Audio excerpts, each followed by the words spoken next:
Hello all, இந்த வீடியோவில் என்ன பார்க்க போகிறோம்னு பார்த்தீங்கன்னா Tinkercadல ஒரு பேசிக் எல்இடி சர்க்யூட் எப்படி பில்ட் பண்ணலாம் அப்படிங்கிறத பற்றி பார்க்கலாம். ஸோ Tinkercad லாகின் பண்ணோடனே உங்களுக்கு இப்படி தான் இருக்கும். ஸோ இதில் பார்த்தீங்கன்னா டிசைன்ஸ் அப்படிங்கிற ஒரு ஆப்ஷன் இருக்கும். அதை கிளிக் பண்ணிவிட்டு மேலே கிரியேட் அப்படிங்கிறது பார்த்தீங்களா. ஸோ கிரியேட் கொடுத்துட்டு சர்க்யூட்ஸ் கிளிக் பண்ணிங்கன்னா உங்களுக்கு சர்க்யூட் இருக்கிற பேஜ் ஒன்று ஓப்பன் ஆகும். ஸோ இந்த சர்க்யூட் இருக்கிற பேஜில் வெறும் பேசிக் எல்இடி தான் பண்ண போகிறதுனால உங்களுக்கு வேணுங்கிற பேசிக் காம்பனன்ட்ஸ் மட்டும் எடுத்து வச்சா போதும். ஸோ ஃபஸ்ட்டு இங்கே எல்இடி இருக்குது. ஸோ நான் கிளிக் பண்ணி ட்ராக் பண்ணி இங்கே பேஸ்ட் பண்ணிவிட்டேன். ஸோ எல்இடிக்கு அப்புறம் எனக்கு ஒரு ரெசிஸ்டர் வேணும். ஸோ ரெசிஸ்டர் எடுத்து நான் ட்ராக் பண்ணி வச்சுட்டேன்.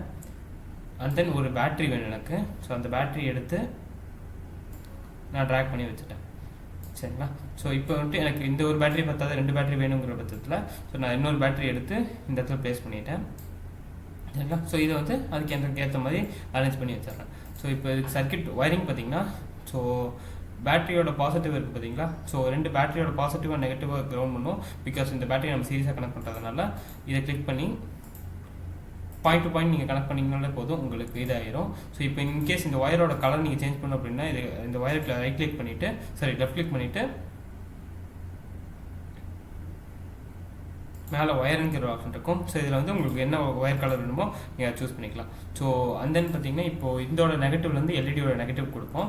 ஸோ இங்கேருந்து எடுத்துகிட்டு போய் எல்இடியோட கேத்தோட கிளிக் பண்ணிடலாம்.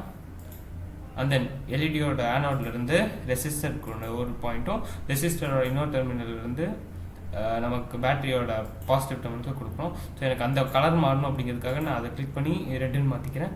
அதே மாதிரி இந்த ஒயரிங் கிளிக் பண்ணி நான் ரெட்டுன்னு மாற்றிக்கிறேன். So that's it. இதுதான் நம்ம சர்க்யூட். ஸோ இப்போ ஸ்டார்ட் சிமுலேஷன் கொடுத்தீங்க அப்படின்னா உங்களுக்கு எல்இடி க்ளோ ஆகிறது தெரியும். ஸோ ஸ்டார்ட் சிமுலேஷன் கொடுத்தீங்கன்னா எல்இடி ஆஃப் ஆகிருக்கும். ஸ்டார்ட் சிமுலேஷன் கொடுத்தீங்கன்னா எல்இடி ஆன் ஆகிருக்கும். So that's all. தேங்க்யூ.